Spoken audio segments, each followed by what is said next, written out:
Tonight on Ukraine Today, a night of explosions. Ukrainian drones strike Russian air defense systems in temporarily occupied Crimea. Frontline update. Enemy troops are advancing in Kharkiv and Zaporizhzhia regions, and North Korea is sending reinforcements. Peace talks in Turkey. Will Trump join a future meeting between Zelenskyy and Putin? Another 3 years of war? While Lithuania's president sees this as a very real possibility. And justice under fire. Will the White House cut funding for Russian war crimes investigations? All that and more on Ukraine Today. Hi there, we're from Ukraine. My name is Volodymyr Robchun. Like, subscribe, and let's go. Ukrainian drones struck Russian air defense systems in temporarily occupied Crimea. That's according to Ukraine's defense intelligence. The attack hit critical parts of the S-400 system, including its radars and a missile launcher. On top of that, Ukrainian drones also targeted missile fuel depots and oil storage facilities in Bryansk. Meanwhile, the enemy is pushing toward the Sumy region. Ukraine's military reports that Russian sabotage assault groups are trying to break through. But in recent days, enemy activity in that area has decreased. Still, according to Deep State, Russia is seeing some gains in Kharkiv and Zaporizhzhia regions. The hottest spot remains the Pokrovsk region. There, the Russians have built up their largest force, around 111,000 troops. That's according to Ukraine's commander-in-chief, Alexander Syrsky. He says the enemy is trying to reach the administrative border of Donetsk region. And there's more. Reports are coming in that Russian forces could be reinforced by North Koreans and even Chinese troops. Details next. Ukrainian specialists have found a modernized drone that Russia recently used to attack our country. The device was significantly different from others. It was equipped with an advanced camera, an artificial intelligence system, and a radio communication system that allows remote control from Russian territory. It should also be noted that this Shahed drone was found to contain the latest Iranian technology designed to counter electronic warfare systems. So, in fact, we are not talking about a Russian UAV, but specifically about an Iranian UAV. It is also worth mentioning that the design had no stickers or markings indicating its affiliation, specifically with the Russian Federation. The drone was white, and it had stickers made according to the standard Iranian marking system. So, this is not a modified version of the Shahed 131 or Shahed 136, which are produced at the Yelabuga plant in the Free Economic Zone, but rather we are talking about deliveries of Iranian UAVs, either from earlier deliveries or accordingly at the time of the strike on Iranian territory. This fact directly contradicts the information that the Russians are no longer dependent on Iran and are manufacturing Shaheds themselves. Once again, I want to emphasize that this is about the ongoing cooperation between the Russian Federation and Iran, both in terms of receiving components and accordingly technologies.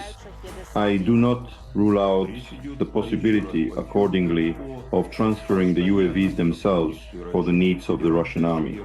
According to the main intelligence directorate of the Ministry of Defense of Ukraine, the production of strike drone, specifically Geran 2, is about 170 UAVs per day.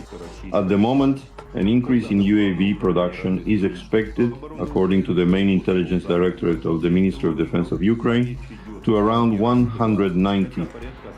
But this number does not compare accordingly with the figures reported in Western media.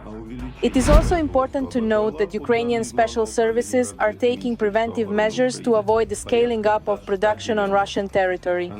On the night of the 26th of June, explosions were heard in Moscow. Local authorities reported a drone attack and the operation of air defense systems. The sounds of drones were heard by residents of the Russian capital as well as the Moscow region. As we can see, the production of Ukrainian drones is also not standing still. Moreover, new drones are appearing almost every day. Ukrainian pilots are showcasing their new drone without naming it, but noting that the UAV can reach an altitude of 11 kilometers. It is drones that are changing the course of the war and are capable of holding back the occupiers who strike Ukrainian cities and kill civilians. Russia has switched to a tactic of indiscriminate terror against, first and foremost, the civilian population. The Russian Federation is well aware that there are no real successes on the front line. And the peace talks in Istanbul announced by the Russian dictator after the 2nd of June, the 2nd of May, in fact, turned out to be fruitless from the Russian point of view. In other words, there are no elements of military or political pressure on the Ukrainian leadership. The lack of real results on the front line, specifically in the Sumy region, the Kharkiv region, and accordingly in the Donetsk region, let me remind you, the Russian side had announced the so-called advance to the administrative borders of the Dnipropetrovsk region. All of this turned out to be nothing more than elements of information and psychological operations by the Russian information machine. The Ukrainian armed forces have stopped the Russian offensive in the Sumy region. The enemy is unable to break through in the Kharkiv region. The latest Russian summer offensive, as of May-June this year, is bogged down just as it was last year, reported the Commander-in-Chief of the Armed Forces of Ukraine, Oleksandr Syrsky. Ukraine is fighting for freedom. Support independent Ukrainian journalism so we can keep telling the truth about Russia's war. Click the link in the description to become our sponsor. And don't forget to like the video and subscribe. It really helps. Yesterday I briefly told you about Ukraine's own guided air bombs. Back then I knew that they had a range of up to 60 kilometers. Now I've got more details. While Russian glide bombs keep falling on Ukrainian cities, wiping them off the map, Ukraine is preparing its own response. For the first time since the start of the full-scale war, Ukrainian engineers have created their own version of a glide bomb. A bomb capable of flying dozens of kilometers and striking its target with precision. The Ukrainian counterpart to the Russian UMPK is already flying and hitting targets at a distance of 60 kilometers. This is a new development by the Meduet Design Bureau. They took an ordinary high-explosive aerial bomb and turned it into a guided one with wings, navigation, and a precise guidance module. And all of this is made in Ukraine. The planning and control module for the 500-kilogram bomb is their own in-house development. The specially designed wings are easy to attach to the bomb. There are no issues with connecting it, it only takes a few minutes. Domestic enterprises have been involved in the manufacturing process. The navigation module is also domestically produced. However, there is now a decision to test a new development from one of the leading French companies on our product, but there are still some components that we are forced to import from abroad. Testing is already underway. The bombs are dropped from frontline Su-24S in level flight. Their task is to reach targets dozens of kilometers away and hit them precisely.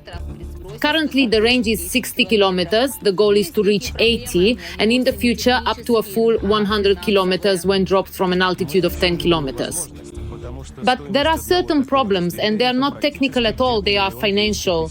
We are looking for any opportunity, because the cost of one such unit is practically about 1,200,000 hryvnias, or roughly $25,000. In fact, at this point, funding is almost the main limiting factor preventing the completion of work on this project in its current version before the start of mass production of the domestic Ukrainian glide bomb.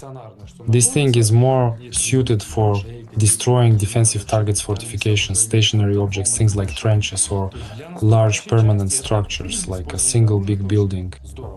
So for the advancing side, using this weapon is really great. So they see our structures, our trenches, launch a couple dozen, maybe 3 dozen bombs. They destroy these structures and gain an advantage. Russia advances in small groups, in small parties, and it's harder to attack them. So we can only attack stationary targets like headquarters or places where the Russian command is located. But again, at what distance from the front line? So first, you have to find it, then strike. So to say that it will radically change the situation, well, you can't, but, well, it will definitely cause extra losses for the Russian army. But again, it needs to be done on a large scale. On a large scale, I don't know, this weapon should be produced by the hundreds daily. Meanwhile, there's hysteria in Russia. After the first footage of the Ukrainian UAV appeared, pro-Kremlin channels started to openly panic. The Ukrainians have started using their own guided aerial bombs. The first footage of such munitions being dropped has been published. For those who didn't get it, how bad it is that our technology with FABs. This will seriously complicate the situation at the front, just as we once complicated it. The war requires hundreds of such bombs every day. Western models like the JDAM ERASM Hammer and GBU-39B do not cover the entire need. That's why launching mass production of our own UAV is absolutely vital. Moreover, even at the testing stage, the Ukrainian bomb is already cheaper than its Western counterparts, which means it is faster and more accessible. Every voice matters. Join our community, support independent journalism and help us bring you the truth from Ukraine. Become a member of Ukraine Today. Join us now. This morning, Russian troops fired ballistic missiles at the Dnipropetrovsk region. They are dead and wounded. Overnight, Russian drones struck Zaporizhia. An industrial facility and a garage complex were hit. Fires broke out. Luckily, no one was hurt. Meanwhile, the White House is proposing to cut funding for war crimes investigations in Ukraine. That's according to Reuters, citing internal US government documents. Among the projects at risk, global rights compliance, which collects evidence of Russian war crimes and crimes against humanity, including torture and sexual violence. And legal action worldwide, which provides legal aid to bring Russian occupiers to justice. The cut could also affect investigation into war crimes in Myanmar, Iraq and Syria. Important note, for now, this is just a proposal. No final decision has been made yet. The war in Ukraine is unlikely to end in the next 3 years due to Russia's lack of political will. That's the view of Lithuanian President Gitanas Nausėda. He says the Kremlin is just pretending to support peace talks. Still, Nausėda insists a full ceasefire must come first before any real agreement is possible. He also called on EU leaders to set a clear political goal: Ukraine's accession to the EU by January 1st, 2030. In his words, this would unite all member states and speed up the negotiation process. Trump is ready to join peace talks between Ukraine and Russia in Istanbul, if Putin is there too. That's according to Turkish President Recep Tayyip Erdogan. He recalled Turkish past mediation efforts and called on allies to unite and work toward ending the war. When our belief in diplomacy met with the trust of both sides, we restarted the mediation talks in Istanbul. With our help, there's been real progress in exchanging prisoners of war and returning the bodies. There was also an open exchange of views on a possible ceasefire. I believe there is now a window of opportunity to stop the fighting and move toward lasting peace. This moment should not be taken lightly. Our goal is to build a path to permanent peace by encouraging real, practical steps from those who support us. And with help from our allies, this war must be ended as soon as possible. Hungarian Prime Minister Viktor Orban has blocked Ukraine's EU accession process. He says he understands the hardships Ukrainians are going through, but argues that letting Ukraine join would mean bringing the war into the EU. No. The problem is the war. If we would integrate Ukraine into the European Union, we would integrate the war. And we would not like to be together in one community with a country who is in war and represent an imminent danger on us. Because if a member of the European Union is in war, it means that European Union is war, and we don't like it. But seriously, what was that? The EU is not a military alliance, and Ukraine's membership has nothing to do with dragging the EU into the war. If there's a country that truly threatens the European Union, it's the same country whose interests Orban keeps pushing: Russia. Now, that's a danger. Does Orban understand that? I think so, yes. So, here's my take. Orban is lying. He has spread Kremlin propaganda before. He has blocked aid to Ukraine. He has acted like a mouthpiece for Moscow. And if it walks like a duck and quacks like a duck, then maybe it's a duck. And finally, let's talk about how Russia treats migrants. They are given a choice: fight in Ukraine or get out of the country. More in the next story. Russia is increasingly turning into a danger zone for those who are poor, outsiders and vulnerable. The new wave of repression is not aimed at enemies of the state, but at those who simply find themselves at the bottom: migrants, pensioners, the homeless. The head of the Human Rights Council, Valery Fadeev, suggests deporting families of migrants whose children do not attend school. If foreign citizens are not willing to obey the laws of the host country, let them go back and let their country of origin ensure their children's right to education. We cannot afford to be irresponsible about the future of children. Moreover, the gathering of unsupervised children and teenagers on the streets and in public places threatens to become a serious criminal factor. However, this has nothing to do with caring for children. In reality, this is a new lever of pressure. The slightest discrepancy and the whole family is deported. The goal of the bill is to strengthen migration control, as well as to ensure the right of children of migrants who are legally residing in the country to receive general education, to support their socialization and integration into Russian society. The official reason: supposedly 75% of migrant children do not attend school. But why? Overcrowded classrooms, bureaucracy, distrust. Schools fear taking in extra students, and parents fear reporting themselves. Moreover, when a migrant child enrolls, the institution must submit the data to the Ministry of Internal Affairs. The fact that schools will, first of all, hand over this data will be an additional reason for families to be afraid to send their children there or to get involved with this at all. I think that, unfortunately, this will only lead to even more children being left without education, without the opportunity to study, and without access to school.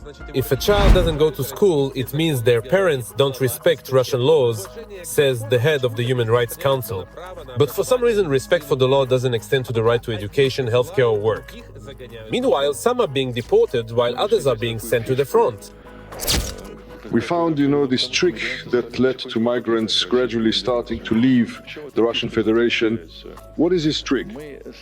We started implementing the provisions of the Constitution and our laws stating that people who have obtained citizenship must register for military service and, if necessary, take part in the special military operation.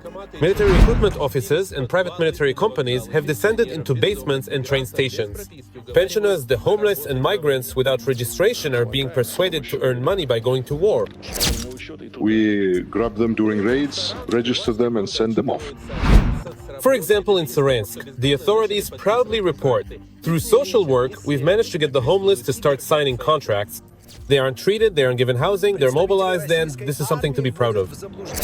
Representatives of the Russian army mislead foreigners with promises of quick earnings through short-term contracts. Mobilized migrants are formed into separate units which are predominantly used in the most dangerous sectors of the front. Even if they survive their service at the front, such combatants cannot return to a normal life in their countries of origin. They face criminal prosecution for participating in armed formations of a foreign state with the prospect of long-term imprisonment. This isn't mobilization, it's the recruitment of the desperate. This is a war of attrition strategy, where the conflict is sustained by the poorest and most disenfranchised. No one feels sorry for them, they're not considered their own. And you won't need any work permits or anything like that. At the same time, you will be 100% stationed in the special military operation zone. The salary starts at 210,000 rubles per month. I think that's still more than what you earn here. And free medical care. Resort and spa treatment too. And to keep society from protesting, all of this is covered up with rhetoric about spirituality, patriotism, and values. But what kind of values are these when children are used as hostages and the poor as expendable material? Yes, life insurance and combat veteran status. Why are you nodding? Do you understand what I'm talking about? What's simple?